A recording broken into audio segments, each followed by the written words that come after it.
How is it going, everyone? Welcome back. Hope everyone's having a lovely day. Bengals voluntary camp Tuesday edition. And we are going to start with the good news. It just came to me, again, you're focusing so much. The headlines, the articles, what draws the attention, I guess, is the negativity, not the negative, I guess the negativity, but the drama. It's like, oh, we're getting a little deep into contract talks and some of the issues coming about. We're going to spin things around a little bit, talk about the good things happening in the world of the Cincinnati Bengals. And we are looking at none other than quarterback Joe Burrow. Joe Burrow coming out today saying, we all hate saying it because you don't want to jinx it. But Joe Burrow coming out and saying, hey, this is the best I felt in the offseason in my career. Just focusing on finding more ways to, prolong my longevity throughout the season, feel better throughout the season. He says he's feeling great. And as we know, as fans, hey, when Joe Burrow is feeling great, team's looking great. Great news coming out of Joe Burrow camp and company. More importantly, you just scroll through the interwebs a little bit, and you just happen to stop by a couple videos of Joe Burrow at practice. A little bootleg action to the right, throwing across his body 50 yards down the field, right on the money, and it's just like... Sometimes it's just that little reminder, it's been a little while since this football season's been out of football, and you just need that little reminder of how special and how lucky we are as Bengals fans to have Joe Burrow in this football team, and just how good of a player and how good of an athlete he is. And hey, as long as this man's healthy and as long as this man's on his team, this team is a serious threat to win a Super Bowl every single year. And then there's some of the not so good things happening at Cincinnati Bengals camp right now. Shemar Stewart, phase 2, says, I'm going to continue to hold out. I'm going to continue to not practice. And I just can't. It's so frustrating. It's frustrating, but it's disappointing because at the end of the day, the Bengals, us as fans, this is our guy. Love him, hate him. This is our guy. You can't go back. You can't go back and redraft and get Jahad Campbell. You can't go back and redraft and just try anybody else that actually wants to be on the football field. And that's the disappointing aspect of it because, you want this guy to be great. You want your team to be great. So the last thing you want to do is go out here and bash this guy for not practicing, not signing a contract, whatever. But it is frustrating because sure, it's very common. I think we have to keep this in mind. It is very common for players not to sign their contracts early. A lot of Bengals first-round draft picks don't sign until July. A lot of draft picks around the league, that part of the negotiation tactics, they don't sign right away. But they practice. They show up. They want to be here. They want to play. They want to be great.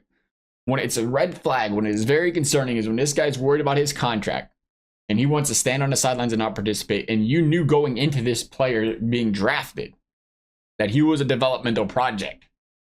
He was what a lot of people thought a reach.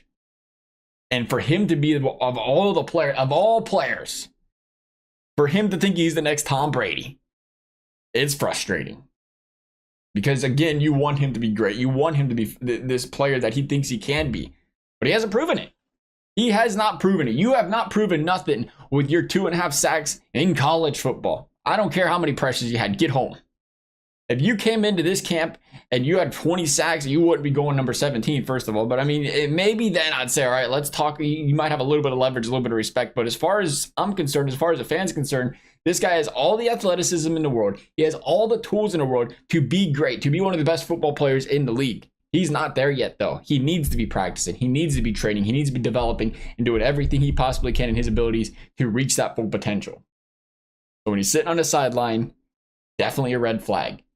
If I'm the Bengals, you sitting on the sideline, and this is the thing with the front office. I know the front office catches a lot of heat, and situations definitely, understand why it happened. Sure, you can look at the Trey situation, you can look at the Jamar situation, you can look at the T situation, the Joe's contract situation. You can look at all that and say, yeah, the front office, they're to blame.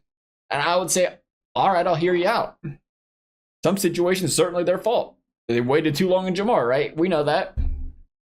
But it is not, and by any stretch of the imagination, the front office's fault for not bending the knee for a guy that has proven absolutely nothing at the NFL level.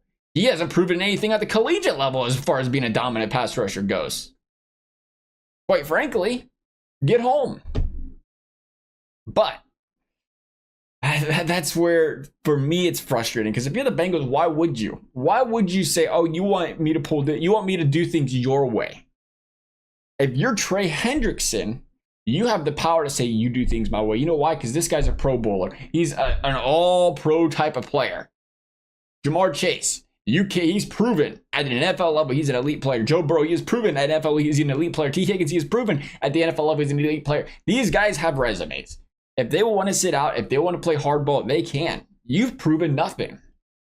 Get out there and get on the field and be great. Become the best player you can be. Grow, develop, and improve into the best player you can be. And guess what? In 4 years from now, 5 years from now, I hope it's the Bengals. And if it's not, somebody else will be. But I hope it's the Bengals. If you are as great as you think you're going to be getting a $150, $200 million contract in 4 to 5 years. I hope you reach that potential and you're great and you're on the Bengals and that happens. But right now, we're not there. To me, it's concerning.